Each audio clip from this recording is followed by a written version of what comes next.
Rockstar won't sell a PC version of GTA 6 because PC gamers are cheap. Oh, that's right. We're using this argument again, right out of the gate. So I want to point out the hypocrisy here. First of all, calling PC gamers cheap asses when you're constantly making reviews of PC tech that isn't exactly cheap, that is a bit of hypocrisy, methinks. This guy has almost 900,000 subs, by the way. So you're either a complete grifter or a complete moron who actually thinks PC gamers are cheap asses while actively milking views from people you believe to be cheap asses, but by talking about tech that isn't exactly cheap to buy.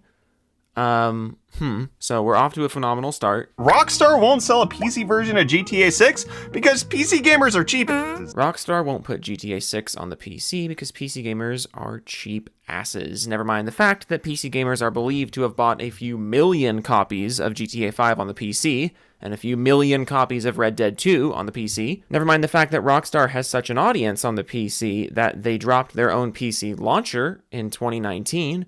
Never mind the fact that despite GTA 5's being a decade old and not free to play, it is still in the Steam top 10 for concurrent players and the top 50 global best-selling, as is Red Dead 2, by the way. Red Dead 2 is actually higher on the top 50 global best-selling on Steam, despite its age, and PC gamers are such cheap asses that won't buy GTA 6 that Rockstar quite literally started working alongside a modding team because that modding team hosted such popular roleplay servers for GTA 5. Mr. 887,000 subs over here, who is your number one leading authority on PC tech, is now declaring PC gamers to be cheap asses.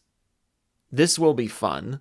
You're definitely not a console peasant disguised as a PC gamer. When the long-awaited trailer for Grand Theft Auto 6 dropped, many PC gamers were ticked off that Rockstar had said that they're only launching on the PS5 and Xbox consoles. Yeah, because this is just such an old tactic. Timed console exclusivity is lame because you're restricting a giant group of gamers from experiencing the game truly blind, because by the time they get it, basically everything will have been spoiled for them in terms of gameplay surprises and story surprises, unless you expect people to just not stumble upon those things by the time you release the game on the PC, which nobody can logically expect that. And you're doing it all, at least in Rockstar and Take Two's case, I think, in the hopes of people double dipping and buying the game a second time on the PC, which is something that less and less people are doing as time goes on. In case you didn't realize this, the console market is largely stagnant these days, while the PC market is not only way bigger in terms of users, but also growing much more substantially and healthily. Why do you think Sony and Microsoft are abandoning console exclusives so they can get their games on the PC?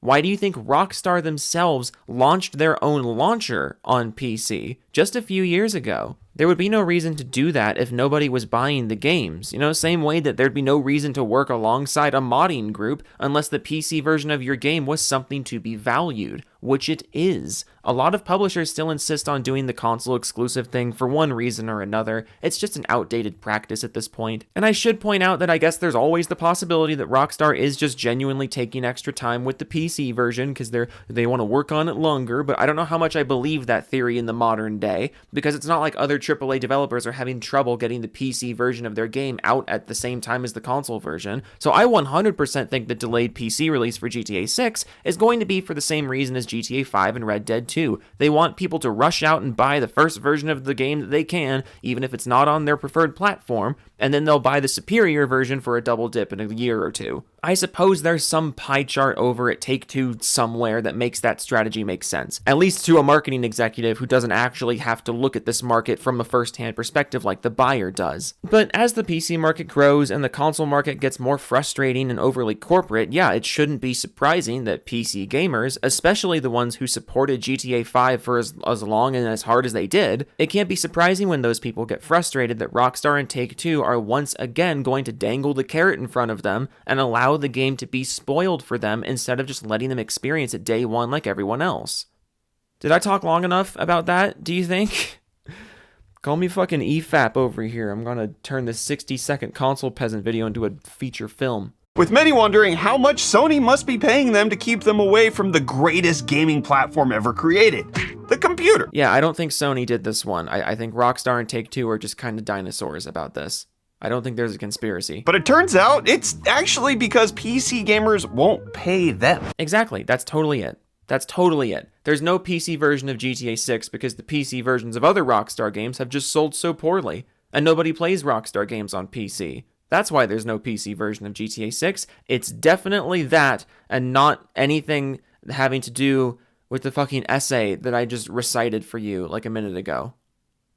I worked hard on that, bro, and you just ignored it. A new study came out showing that PC gamers are incredibly cheap. Yeah, all our hardware is so expensive, and all the publishers want to come over here because we're all just so cheap.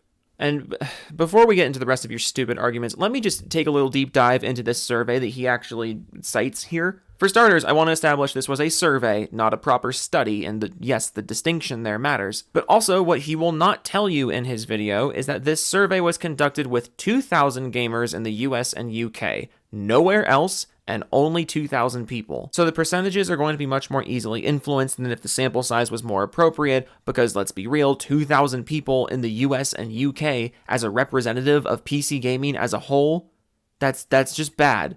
You shouldn't be taking this seriously. I'm going to respond to the arguments you make in this video, but you should have seen this and immediately dismissed this survey. There are over 1.8 billion PC gamers globally, and the word globally is important here because contrary to popular belief, apparently, the US and UK are not the be-all end-all of the gaming industry, especially not the PC gaming industry. In fact, according to a report from 2022, China, Japan, South Korea, and Germany are all making more gaming revenue than the UK is. So for your survey about PC gaming as a whole, using 2,000 randos from the US and UK only as a representative of the entire market is an extremely stupid thing to do. And the fact you're taking this survey seriously kind of just shows how little you know about this, despite portraying yourself as some kind of expert in the PC gaming field. But that's the fucking TikTok generation for you. If you can sit in front of a phone and talk fast with quick cuts and show the screenshot of a survey for 5 seconds, no one will actually look into the fucking things you're saying. But let's look at the findings in their entirety of this survey, since you hold them in such high esteem. According to the survey, 75% of the PC gamers surveyed report AAA games as too expensive, which is,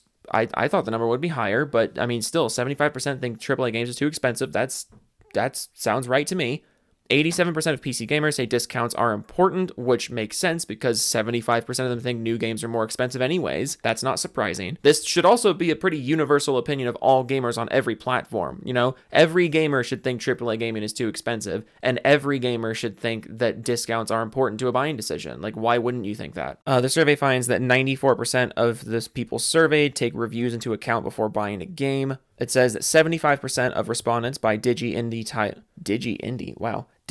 titles, which is pretty cool. That's pretty cool. I like that number. That makes me happy. 36% of respondents find it difficult to discover new PC games to play. I can see that. There's just so many. It can sometimes be hard to find a new one to play because there's just like the FOMO is overwhelming sometimes in a good way. You know, that's the sign of a healthy platform. But here's what I think he's really going to focus on in the middle here. 36% of games are purchased at full price, 32% of games are purchased at a discount or through bundles, 32% are obtained for free.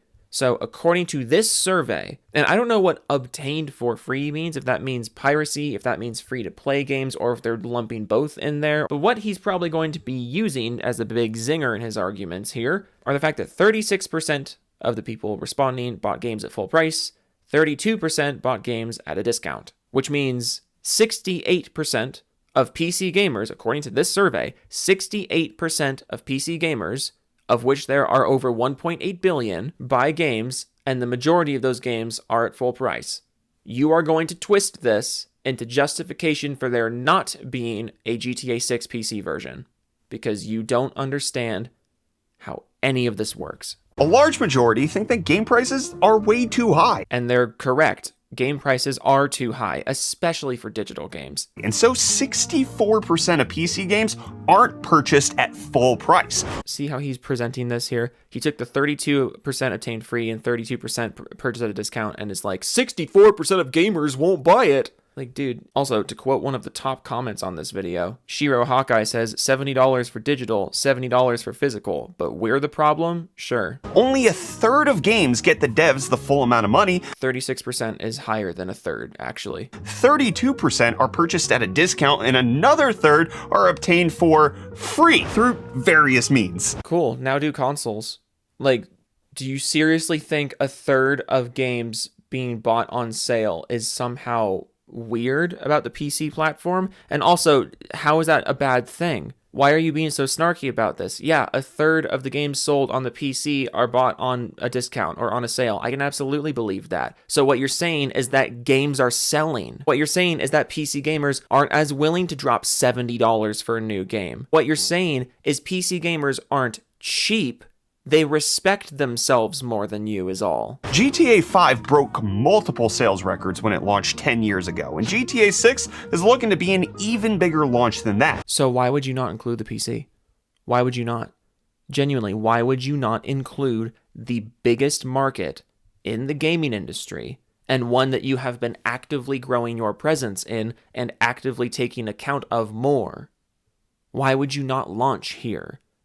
The double dipping cannot be worth it because more and more people are playing exclusively on the PC anyways, and they aren't going to go out and buy a console for this game. Because let's be real, how many people are going to go out and buy an Xbox or a PlayStation 4 to 5 years into those consoles' lifespans just for a $70 game that they're going to play on PC in a year or year and a half anyways? Why would they do that? You and I can look at that and be like, yeah, like the number of people who are going to do that, the number of sales you're going to generate with this strategy cannot possibly outweigh the number of launch sales you would get on the PC. Like that cannot possibly be reality. But Take-Two won't see that because they're not on the ground level like you and I are. They have to get hit in the pocketbooks a couple times before they realize that, which is what we're currently witnessing with Sony and what we previously witnessed with Xbox, in terms of how long they wait before putting a game on the PC after the console release, if they wait at all, if they release the game at all. GTA 6 not being on PC day one is simply just an outdated piece of this industry that's slowly being weeded out. So in order to maximize their sales and break another 7 world records, Rockstar won't sell a PC version of GTA 6 because PC gamers are cheap. Yes. To quote another person in your comment section, in order to sell more games, we're going to sell less games. It just works. God, you people, I don't get it. Why are you like this? Genuinely, why are you like this? GTA 6 is coming to PC eventually. The reason it's not here at launch is because people like you keep doing Rockstar and Take Two's damage control for them and spreading the lie that PC gamers don't buy games. So, can you stop it, please? Especially if you are literally building a brand off of PC gamers, you fucking grifty bitch. Toodles.